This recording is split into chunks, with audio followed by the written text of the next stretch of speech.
The story of the 6th Gurkhas is one of bravery, loyal service to the Crown, and action in many theatres of war, from the jungles of Assam to the northwest frontier, and from Italy to Burma, and from Gallipoli to Borneo.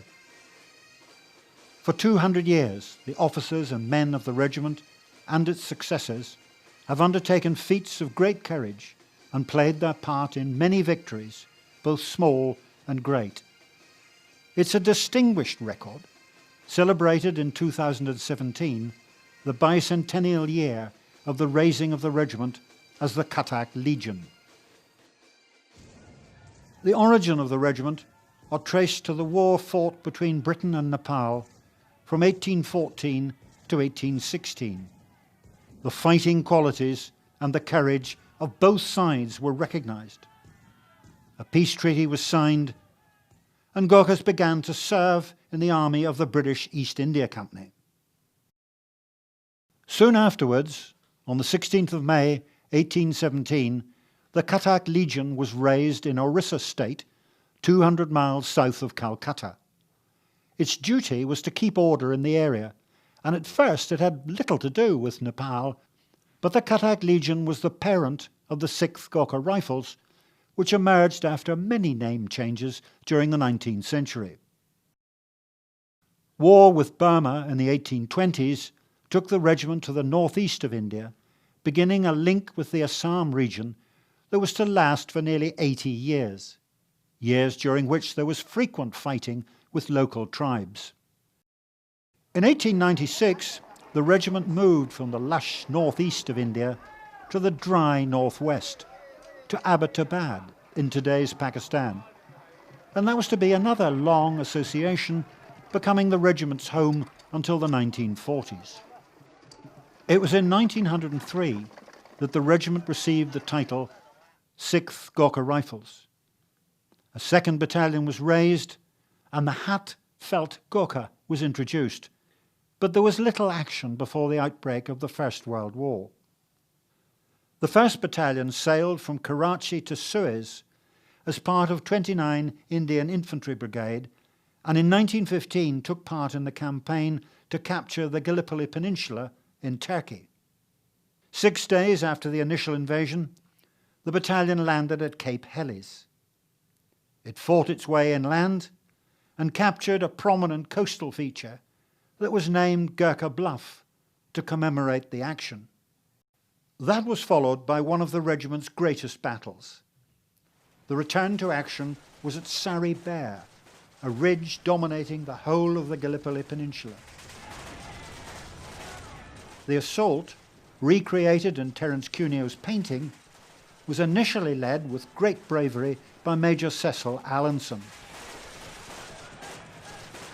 Bitter fighting saw the battalion take the crest of the ridge and hold it for 3 nights and 2.5 days in the face of massive Turkish counterattacks. All the British officers, except for the medical officer, Captain Phipson, were killed or wounded, and so the battalion was commanded by the Subedar Major, Gamba Singh Pun, assisted by the medical officer. No reinforcements could reach the position.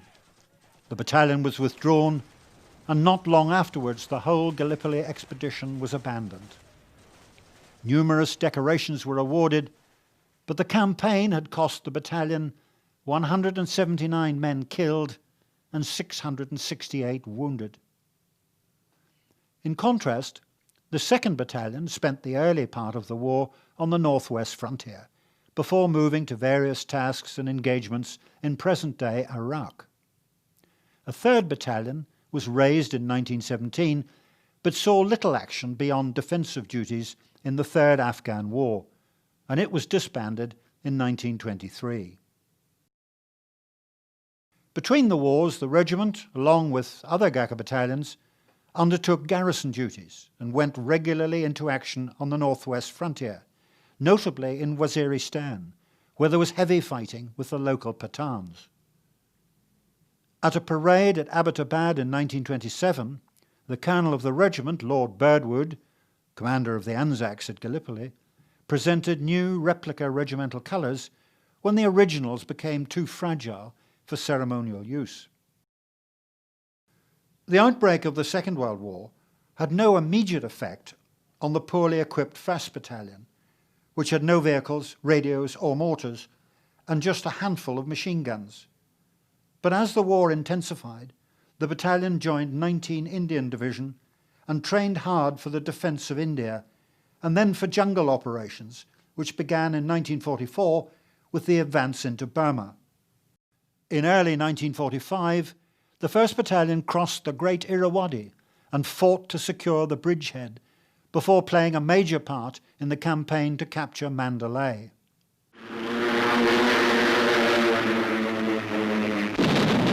Kingpin of the Japanese hold on Burma was Mandalay, the old capital of the country.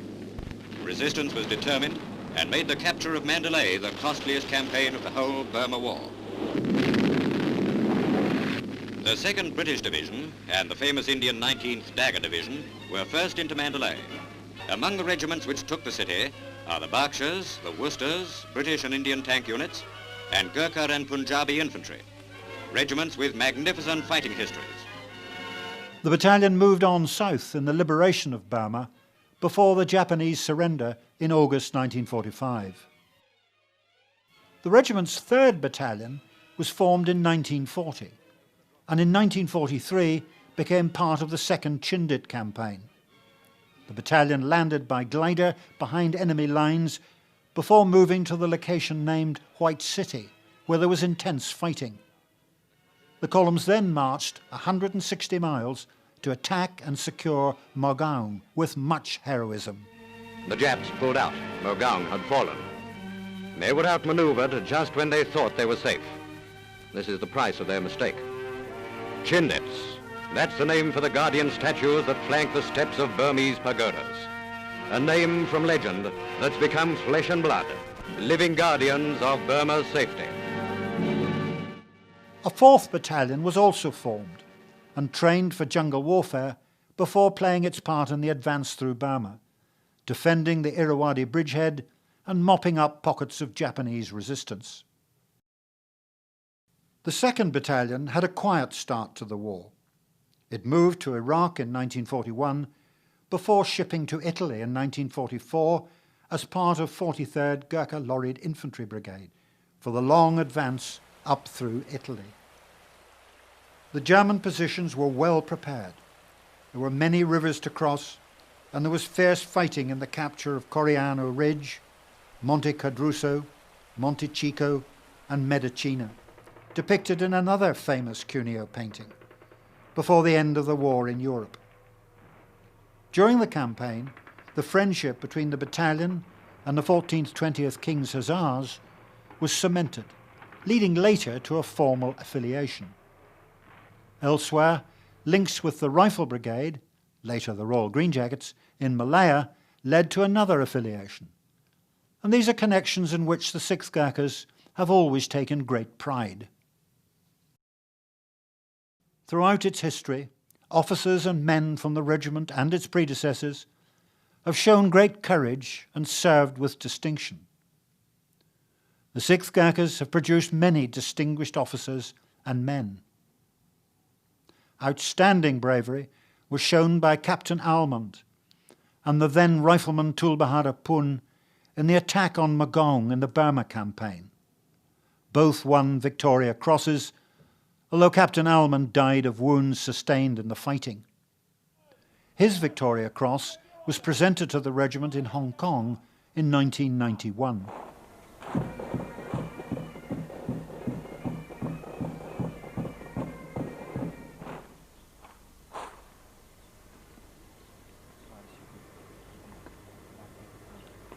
It is with very great pleasure that I present on behalf of my brother and myself this Victoria Cross awarded to our brother Michael Ormond after the Battle of Mogaung, and I would particularly like to associate with his name those of Tul Bahadur Pun DC, Brigadier Michael Calvert, and Major Kum Bahadur Baratoki, who showed similar valor and courage in that great battle.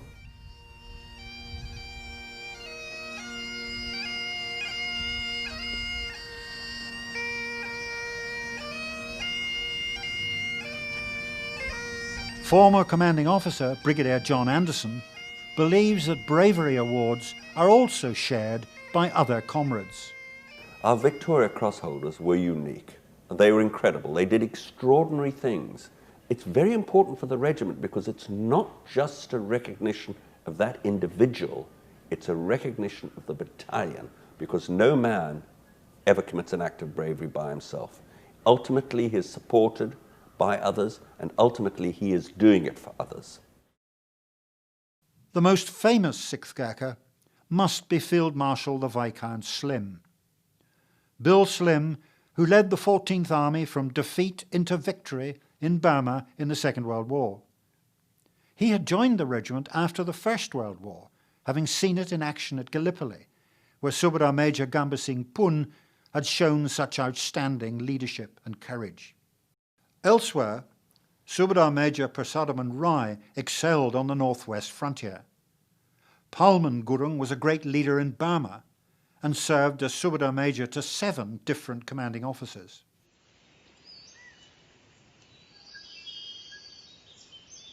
In Malaya, Major GCO Harka Singh Rai came to the 1st Battalion from the 10th Gurkha Rifles, already bearing a military cross, and his exploits against the communist terrorists earned him a bar to his MC. It followed in the long tradition of many others, like Subedar Major Runbada, Naik Judbeer Gurung and Rifleman Tulbeer Gurung, in actions across the 19th century.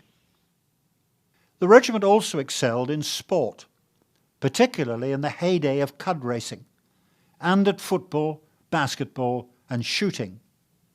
Brigadier John Anderson.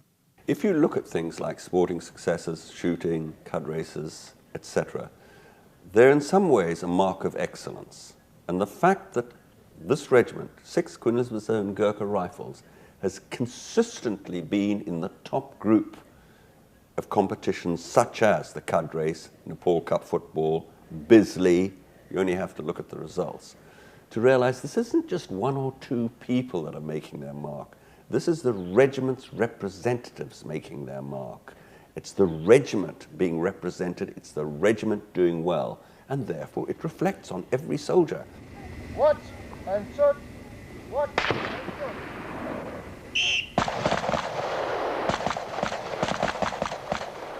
In modern times, 6th Gurkha Rifles won the Major Unit Championship 3 times at Bisley, and men from the regiment won the Queen's Medal for the best army shot no fewer than 8 times. Major Kushaman Gurung, a Queen's medalist, recalls a victorious return to the regiment by the shooting team. When we won that, I mean, the Queen's Medal, I mean, the regiment was very, very excited, and they were very proud. And because the competition were held in UK, and when we, at that time, the battalion were in Brunei, and then when we went back to unit, and there were, I mean, the whole regiment were lined up in the guard room to receive us, and we were very honoured. All regiments in the British Army have their own history and particular character. So what is it that makes 6th Gurkha special? What's its essence? Brigadier Anderson and Major Kushaman. Some of the regiments are very good operationally, and their reputation rests on their operational success. Other regiments are sometimes terribly smooth. Other regiments are good, solid line infantry regiments. But for my money, 6th Queen Elizabeth's Own Gurkha Rifles is good because it is consistent. We do not go up and down in reputation like other regiments. But the one thing I would say about 6GR, it's a happy battalion, and that makes it more unique than some of the other regiments. The relationship between the officers and the soldiers, I would say, because there is no gap. They always, I mean, the soldiers and officers, I mean, they're always like intimate friends. They always mingle together, wherever, I mean, in a jungle or in a private function or wherever. It's always very close together. That is the best, I mean, I can describe, I mean, in the regiment. 1947 saw the bulk of the Gurkha regiments transferring to the Army of Independent India. 4 regiments, each of 2 battalions, came to the British Army, amongst them 6th Gurkha Rifles. The focus for both battalions shifted to Malaya and the threat of communist terrorists. The 1st Battalion undertook continuous operations for 9 years, earning a fearsome reputation as jungle fighters. Both battalions then saw action in Borneo, and a long association with Hong Kong began. Internal security, border tours, and garrison duties in Hong Kong are the common experience of all who served with the 6th Gurkhas since the 1960s. Times of tension, such as the incident of Chinese violence at Man Kam To, were interspersed with long periods of routine and training. Overseas exercises and visits added interest, and postings to Brunei came and went.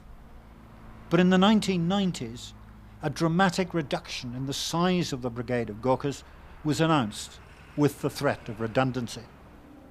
The formation of the Royal Gurkha Rifles from the 4 existing infantry regiments came in 1994.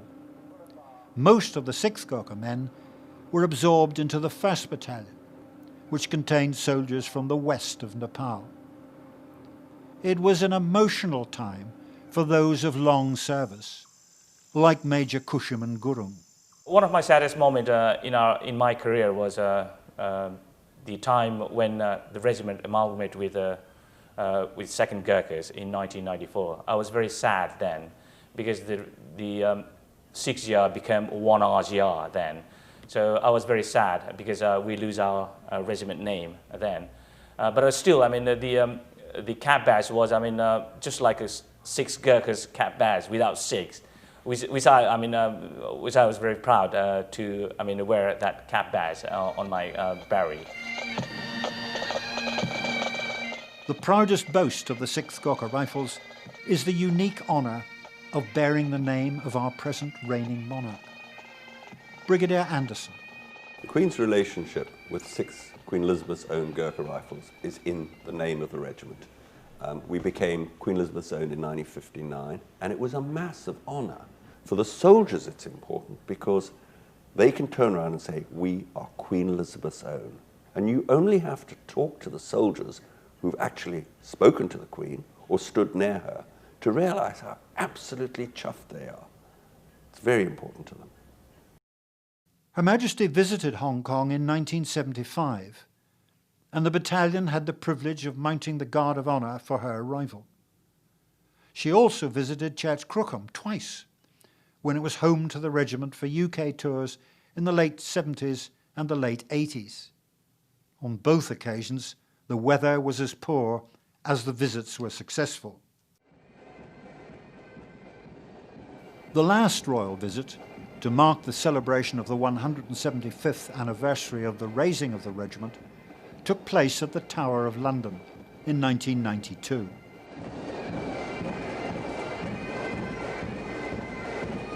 Over the years, the regiment has also been visited by other members of the royal family. King George V was an early caller, inspecting the regiment in India in 1905 when he was Prince of Wales. More recently, Prince Charles, members of the Nepali royal family, and the Sultan of Brunei have visited. Always on hand on these occasions, and at the heart of the regiment, were the pipes and drums, providing stirring music for parades, ceremonies, visits and dinners. At Buckingham Palace in 1962, royal pipe banners were presented to the regiment.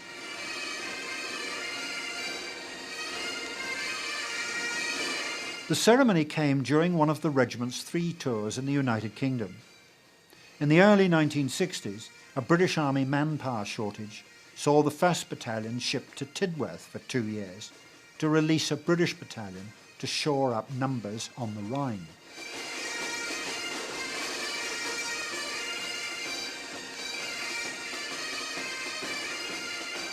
The 2 battalions were amalgamated in 1970, and the single battalion regiment returned to the UK, this time to Church Crookham in 1977.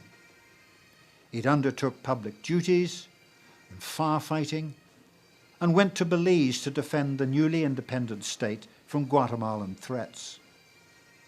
That country was revisited during the late 80s, when 6th Gurkha Rifles were part of 5 Airborne Brigade. A number of officers and soldiers passed parachute selection and training and were proud to wear the coveted red beret while serving in that brigade. Regiments evolve, names change, but the history and the spirit of the 6th Gurkha Rifles lives on in the Royal Gurkha Rifles, a vital part of the modern British Army. Its 2 battalions have served with distinction, most recently in Afghanistan. Many men and officers, originally from the 6th Gurkhas, have fought with valour and distinction in this long and violent operation, marking continuity with the best traditions of the long history of the 6th Gurkha Rifles. I don't think there's any question that the reputation of 6GR, the ethos of 6GR, still exists today. We have gone through 200 years now of various titles. We've changed our name dozens of times. We only became Queen Elizabeth's Own in 1959, and in 1994 we became Royal Gurkha Rifles. We didn't cease to exist. We carried on. After the amalgamation, the 6 Gurkhas' memory and history still lives on, and we always, if we had a chance to, social gathering or things like that, but we're always talking about our regiment, and we always had a very memorable times with the 6 Gurkhas. So we never forgot the regiment. You talk to a young soldier from Royal Gurkha Rifles, he will say with tremendous pride, "My father was in 6 Gurkhas," and that's a lovely touch.